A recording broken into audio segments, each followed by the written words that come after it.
Okay, here we are at Edinburgh Parks and the Drake's new distribution centre. I don't usually wear this hard hat and this high-vis vest. I must admit, I'm struggling to keep my eyes open because of the sun glare, but I'm going to try and push through with that and see how we go. Today, we're going to have a deep dive into what's happening with Drake's and distribution. We're going to talk about salmon. We're going to talk about FCR.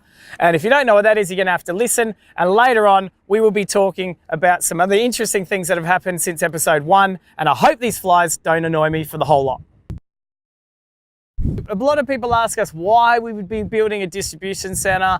You know, all these people tell us, oh, you don't have the volume, you don't have this. Well, the reality is we've done our numbers, it stacks up. We haven't gone lightly into building this. The project's a $95 million project. And I can tell you, the old man at the age of 70 isn't thinking he needs to spend that sort of money.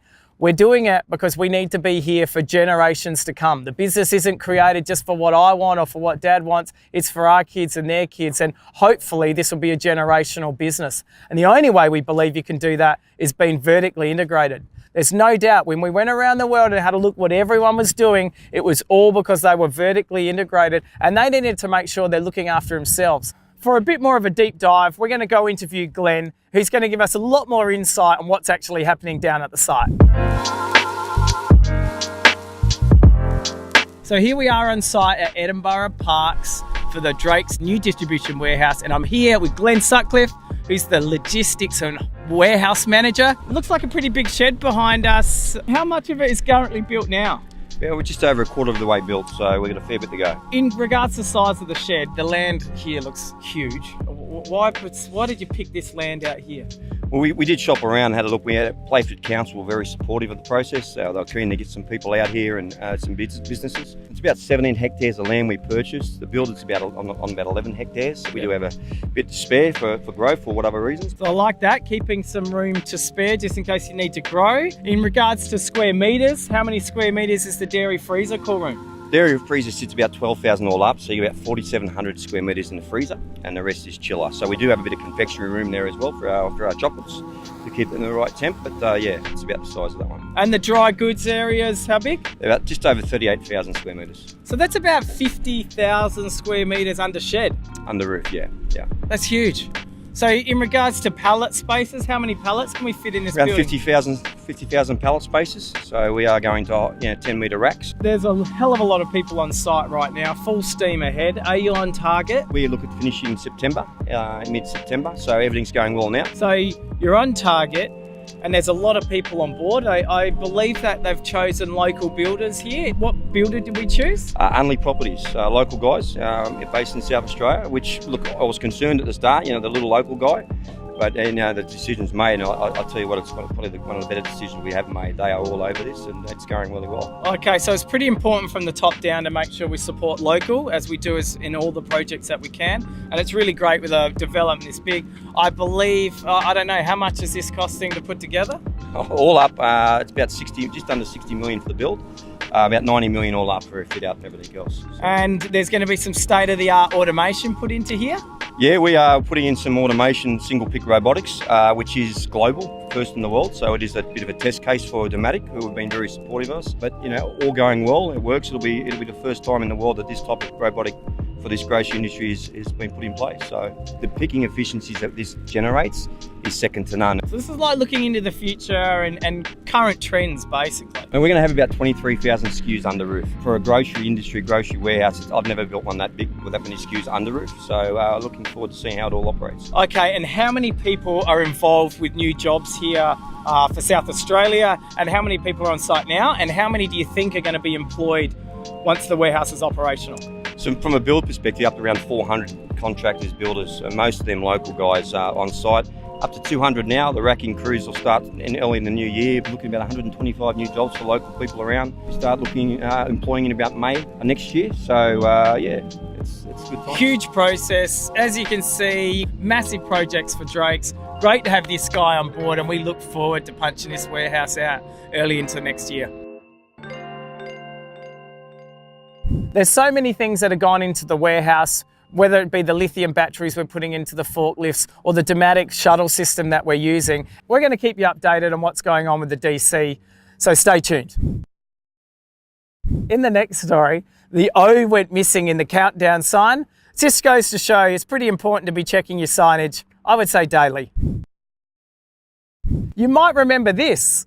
I was recently reading in the Financial Review that the new Coles MD, Stephen Kane, has come out and saying that they're going to put a lid on pricing. They're going to make sure that no one else is going to increase their prices, and they're going to make sure that they're not either. They have whole teams looking at pricing, so Mr. Kane said. Interesting. Here we are talking about keeping a lid on pricing, yet lifting the prices at the same time. Makes you wonder what that strategy actually is.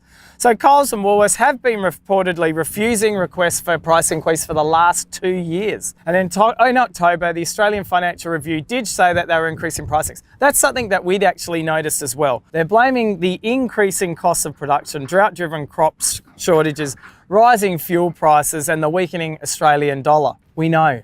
We are only seeing the start of this, and the analysts say that the flow-on effect will be carried out through to the whole food chain in the next 12 months. Interestingly though, the latest IPSOS survey has found that 59% of Australians feel that the cost of food is going to increase in the next 12 months, and 60% of Australians prefer to eat local. It'll come to a point where consumers will have to choose between a cheaper price or a locally produced product. So which one would you prefer? Just leave your comments below so we can see if people are interested in price or if they're interested in supporting local.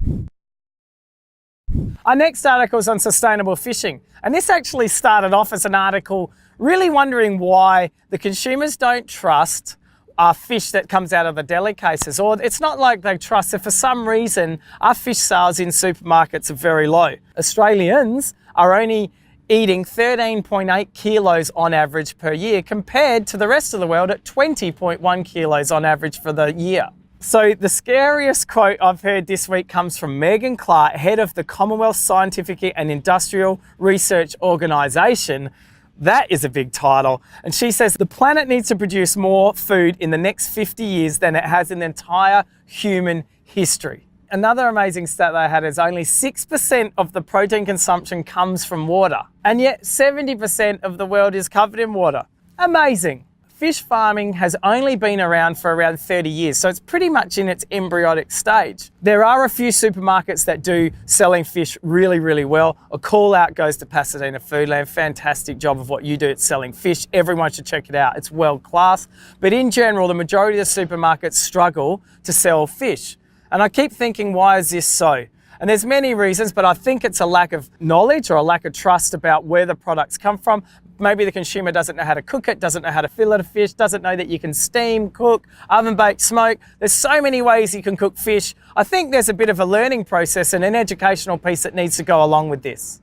In Australia, around 50% of our fish sold is salmon. It takes 2 years before salmon is actually ready to be harvested. And you compare that to any of the other proteins, and that is by far the longest. It takes 76 hours from harvest before it reaches the DC, which is an amazing turnaround when you really think about it. Over 85% of the seafood caught in Australia is sustainable.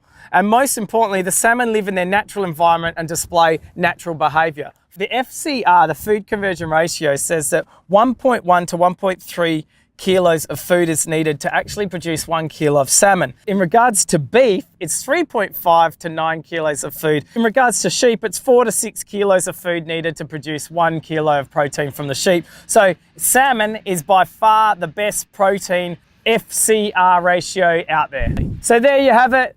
Episode 3 is done. Thanks everyone for your comments and all the feedback. Once again, we are responding to as many comments as we can. We have been listening to what people are saying, and it's created so much conversation, so I really do appreciate that. Thank you very much. Once again, thank you, and we look forward to doing more of these. And this is the Australian salute.